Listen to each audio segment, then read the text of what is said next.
এই নবী যদি দুনিয়ায় না আসতেন আদম নবীও হইতো না।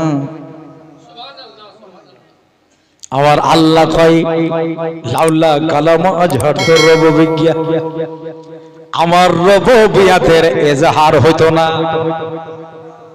ইয়া নবীরে যদি আল্লাহ না পাঠাতেন আল্লাহ সারা জগৎ তৈরি করতেন না।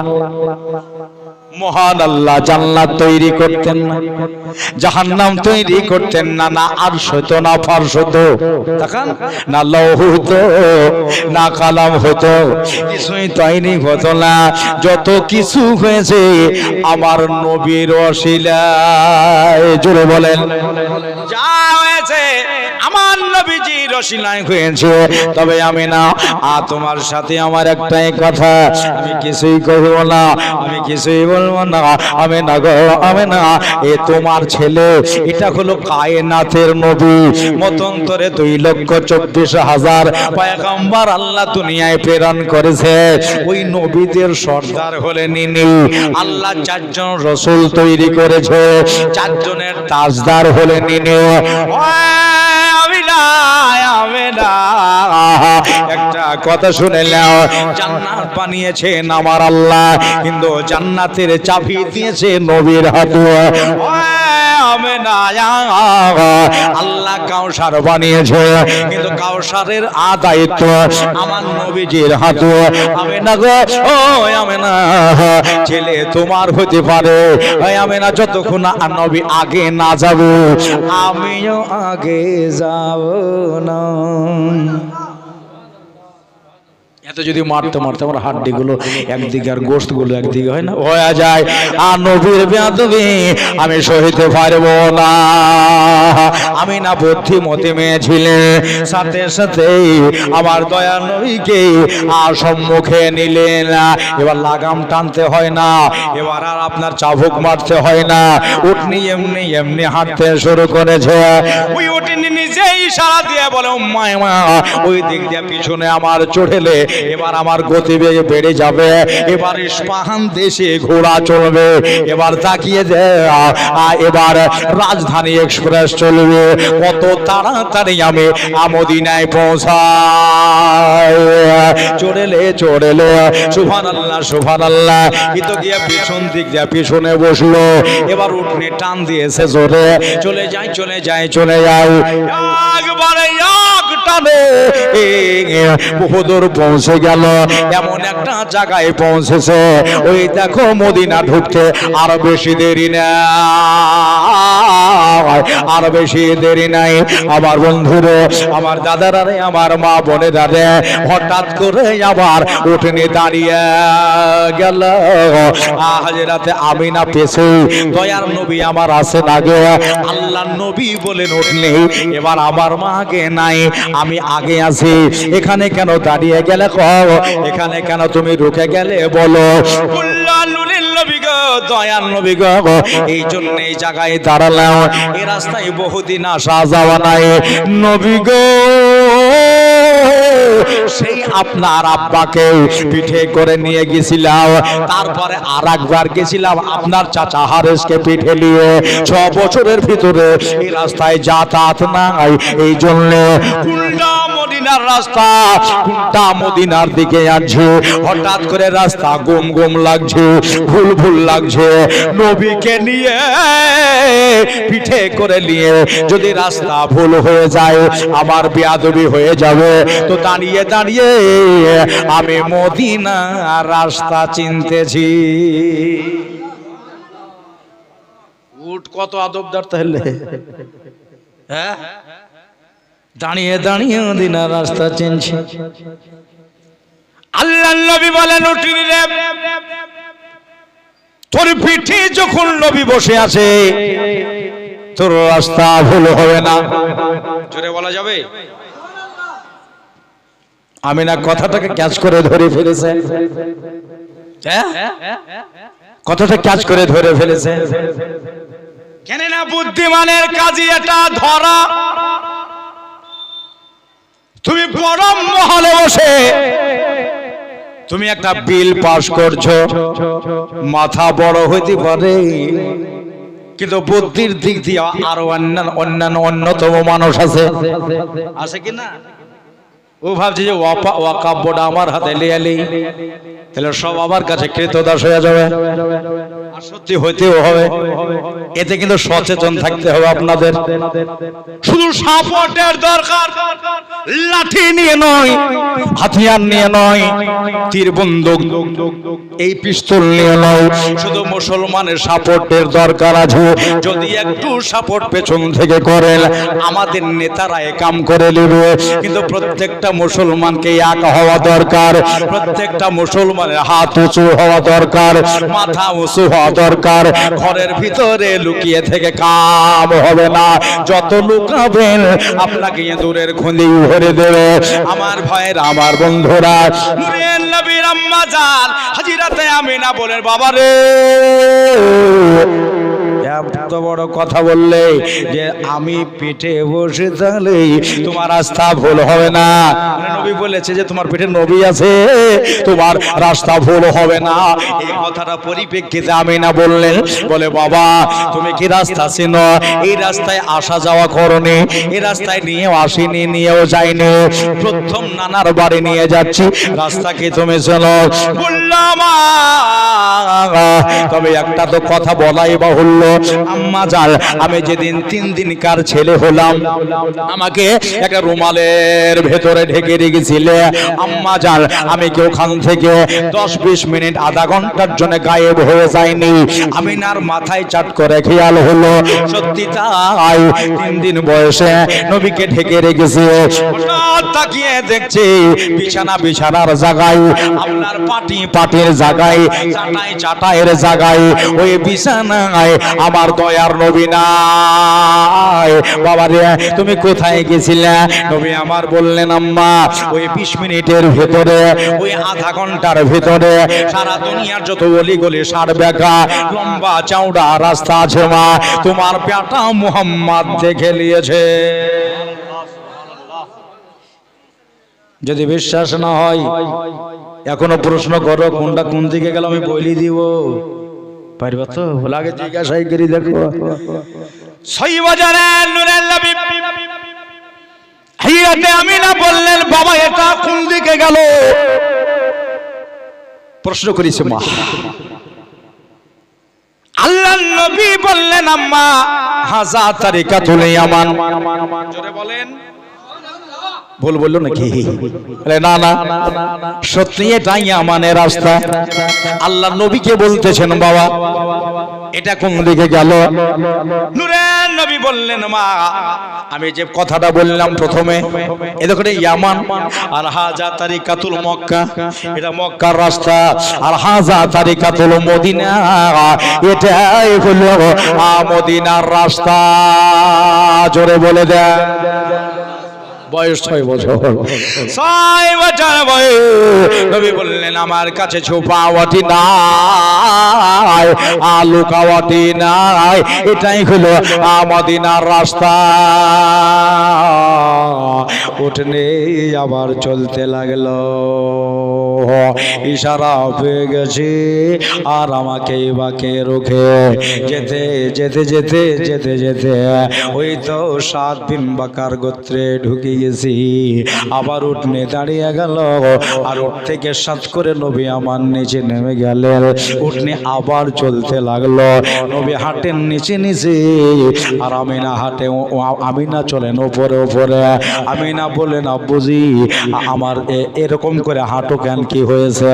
পায়ে ফোসা হয়ে যাবে, আর তোমার পায়ে গরম বালিতে ফোসা পড়ে যাবে, ওপরে চলে আসো। উঠে চড়ে নবী আমার বললেন, আম্মা জাল এখান থেকে 1-1.5 কিলোমিটার দূরে আমার আব্বার কবর আছে, আমার আব্বা আব্দুল্লাহর কবর আছে। আমি যদি ওপরে থাকি আল্লাহ বেজার হবে না, ফারেশতারা নারাজ হবে না, দুনিয়া বাধা দিবে না।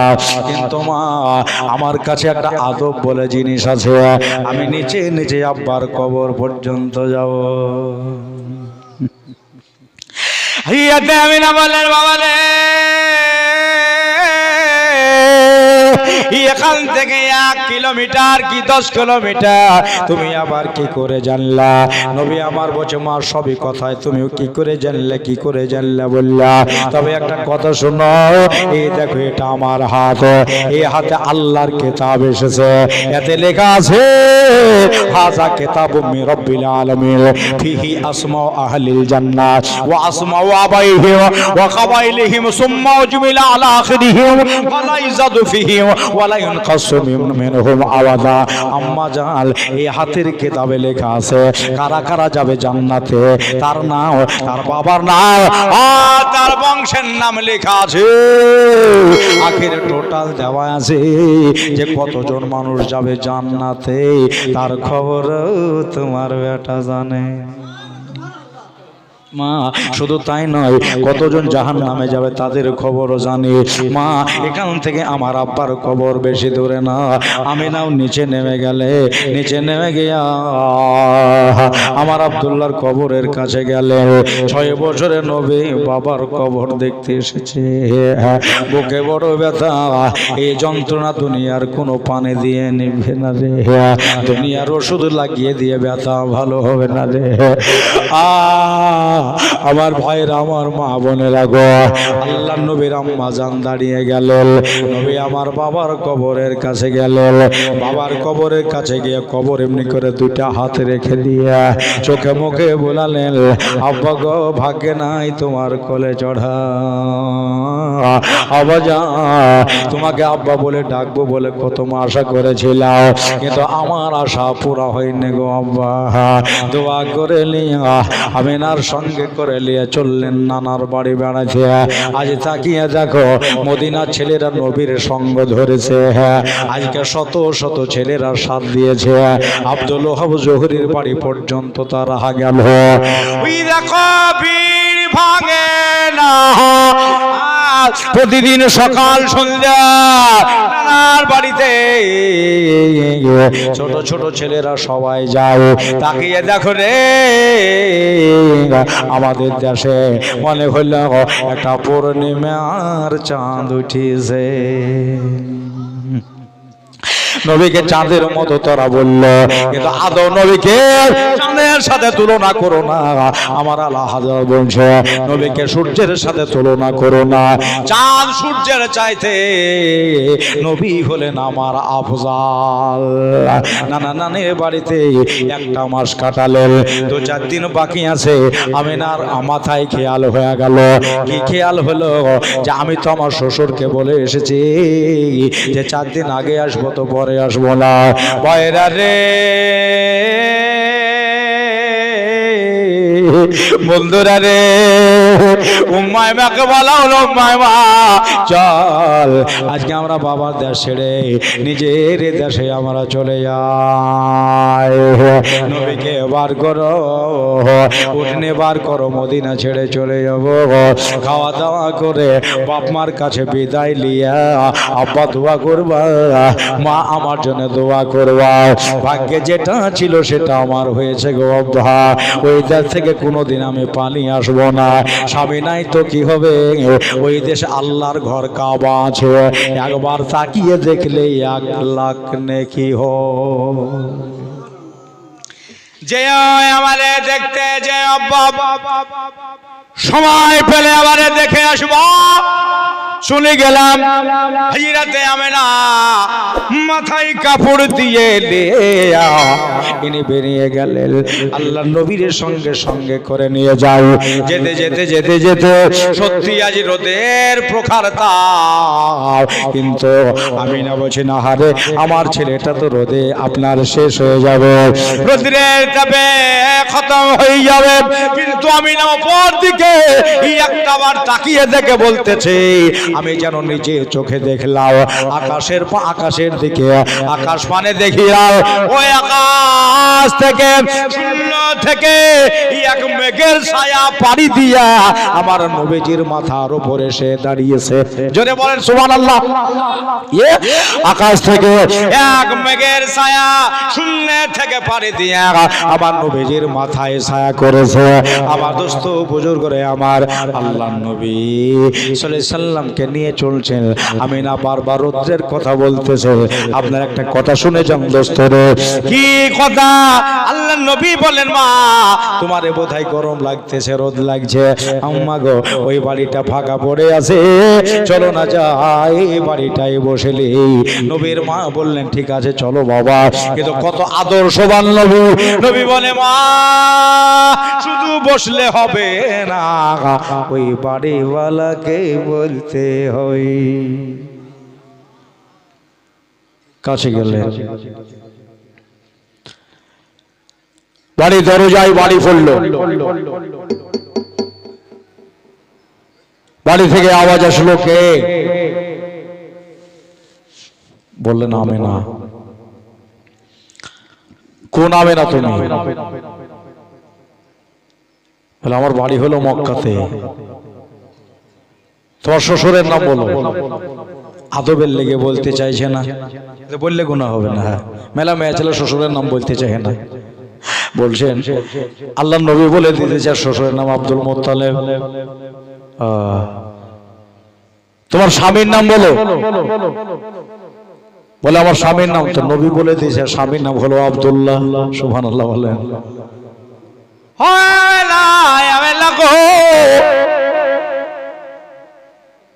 তোমার সাথে যে ছেলেটা, এই ছেলেটার নাম বলো। আমি না বলতেছেন ছেলের নাম শুনবে। ছেলে বাবা দুনিয়ায় বেঁচে নাই রে, ছেলে বাবা দুনিয়াতে নাই। ছেলের নাম রেখে যে আদর করে মুহাম্মদ বলেন সাল্লাল্লাহু আলাইহি ওয়াসাল্লাম। বাড়িওয়ালা বলল, এবার মনের কথা বলো, কেন আমাকে ডাকলে, কিসের জন্য ডাকলে? আমি না বলতেছেন বাবা রে, ওই যে বাইরে আপনার বৈঠকখানা পড়ে আছে, কথা লিব না, বালিশ লিব না, কিছু লিব না, শুধু একটু বসেলি আরাম করে আমরা চলে যাব। তো এই বসার কি পারমিশনটা দিচ্ছ?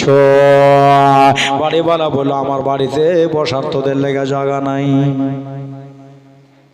আহা,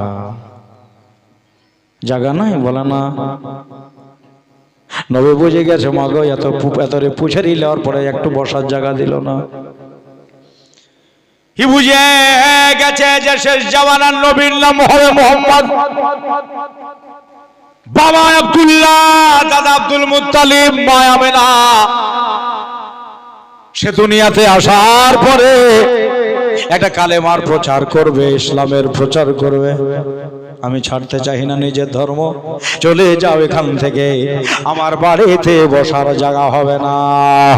আল্লাহ নবী নূরের নবী বলেন এখানে আর আমরা বসবো না, চলো সামনে বাবুল বাগান। আমি না তাই বললেন বাবা সামনে বাবলার বাগান একটু আরাম করে নিয়ে তারপরে আমরা বাড়ির দিকে যাব। বাবুল তালাতে গেলেন বাবা। আমি না বলেন কোন দিক দিয়া যাবা? নবী বলে তোমার যে দিক দিয়া ভালো সেদিক দিয়া চলো। মা একটাই কথা মনে একটা বিরাট আশা রে, এই দেশে আর আসতে পাবো কি পাবো না। এটা বাবার দেশ, এটা আমার নিজের মায়ের দেশ, আমার আর আশা হবে কি হবে না। চলো যাই, এই আবুয়া দিয়া আবার আমরা যাই। যাবার টাইমে তোমার আব্বার কবরটাকে একবার দেখে নিব, দুই নয়নে তাকিয়ে দেখে নিয়ে চলে যাব। জানি না হায়াত মৌতের ব্যাপার আল্লাহ ভালো জানে, কার কোথায় মৌত হবে এটা আল্লাহর হাতে। বন্ধুরে আমার দাদারা, যার টাইমে তোমার আব্বার কবরটাকে দুই নয়নে একবার তাকিয়ে দেখে নিয়ে চলে যাবো। স্বামী আমার মাথায় হাত দিয়ে বলে এসেছিল, আমি না তোমাকে বাপের হাতে সঁপে দিয়ে গেলাম না রে, আমি না তোমাকে ভাইয়ের হাতে দিয়ে গেলাম না, তোমাকে পাড়া প্রতিবেশীর হাতে রেখে দিয়ে গেলাম না, আমি না তোমাকে আল্লাহর কুদরতি হাতে সঁপে দিয়ে গেলাম, আমি আমার আল্লাহর হাতে দিয়ে গেলাম। আমি না এই কথাই মনে পড়ছে বারবার।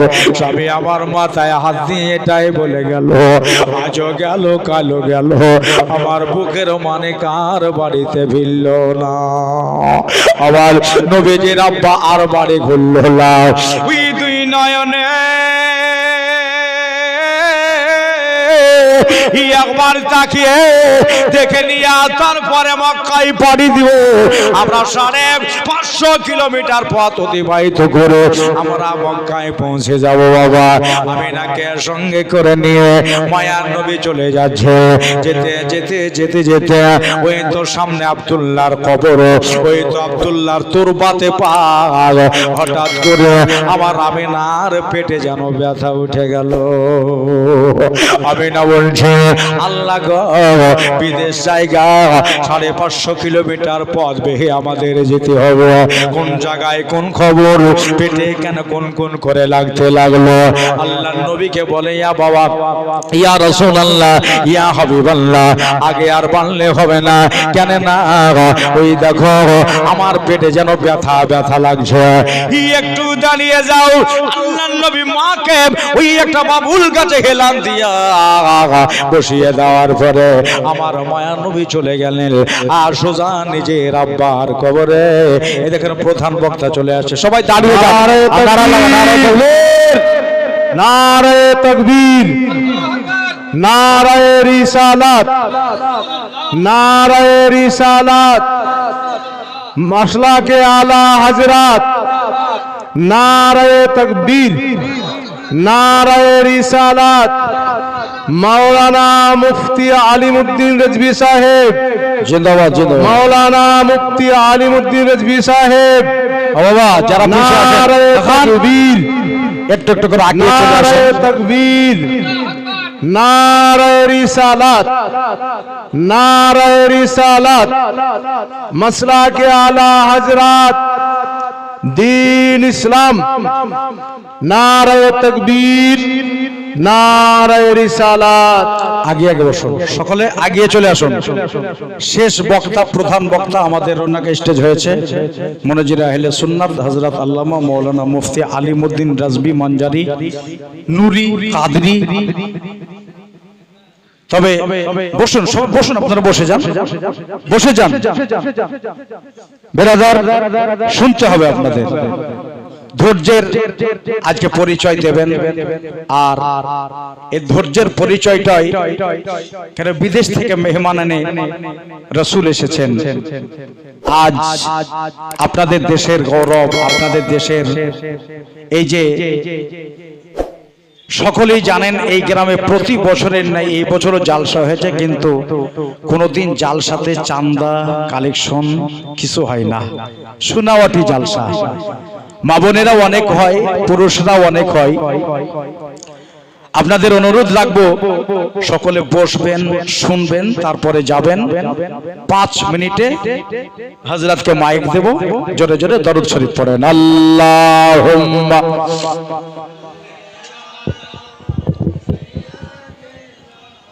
মৌলানা মুহাম্মদ ওয়া আলা আলি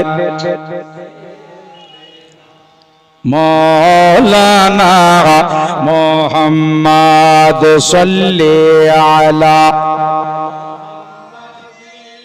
सल्ली आला मोहम्मद हरदम ज़ुबा से निकालो पाक नाम मोहम्मद हरदम ज़ुबा से निकालो शाफिअना मोहम्मद सल्लल्लाहु ताला अलैहि वसल्लम। आगे আর বাড়বো না, কেননা একটা বক্তা যদি চলে আসেন, আর যোগ্য বক্তা, একজন যোগ্য মুফতি সাহেব, একটাই আপনাদের বলবো, আমি আয়াত পড়েছি ওয়ালা তামুতুন্না ইল্লা ওয়া আনতুম মুসলিমুন, মরো না অতক্ষণ পর্যন্ত যতক্ষণ মুমিন মুসলমান না হবে। প্রথম ওঠার সময় একটা কথা বলেছে, পৃথিবীতে মুসলমানের অভাব নাই।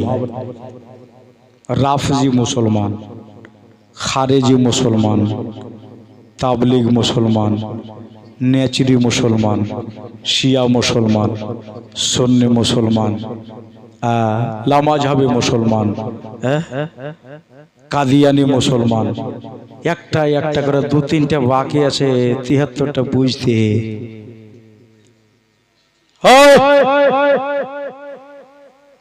কোন দিক দেখবে না। আল্লাহ কি বলতেছে? মুমিন মুসলমান হয়ে মরো। এ পৃথিবীর বুকে যারা আহলে সুন্নাত ওয়াল জামাতের দায়রায় আছে, উনাদের সঙ্গ ধরে যারা চলাফেরা করে, এরাই সুন্নি মুসলমান, আর এদেরকেই মুমিন মুসলমান বলা হয়। আওয়াজ দিয়ে বলবেন না সুবহানাল্লাহ। মরো না ততক্ষণ পর্যন্ত যতক্ষণ মুমিন মুসলমান না হবে। আবার আল্লাহই বলছেন কুল্লু নাফসিন যায়কাতুল মাউত, প্রত্যেকটা নাফসের, প্রত্যেকটা আনফাসকে মৌতের জায়গা চাকতেই হবে, টেস্ট, মজা। কেউ দুনিয়াতে বাঁচার জন্য আসেনি, প্রত্যেককে মরতেই হবে, মৌতের পিয়ালা চাকতেই হবে। অতএব আমাদের একদম নিকটে, যেহেতু আমরা জানাজা গাহে বসেছি, এই কবরস্থানেই বসেছি, আপনাদের সকলের কাছে গুজারিশ করব, আপিল করব, আমাদের যারা পিতামাতা ইন্তেকাল হয়ে গেছে, বিল খুসুস আজ এই কাপাসডাঙ্গা যুব কমিটি সহ পুরো গ্রামবাসী এবং বয়স্ক যত কমিটি রয়েছে, মাশাআল্লাহ, সুবহানাল্লাহ।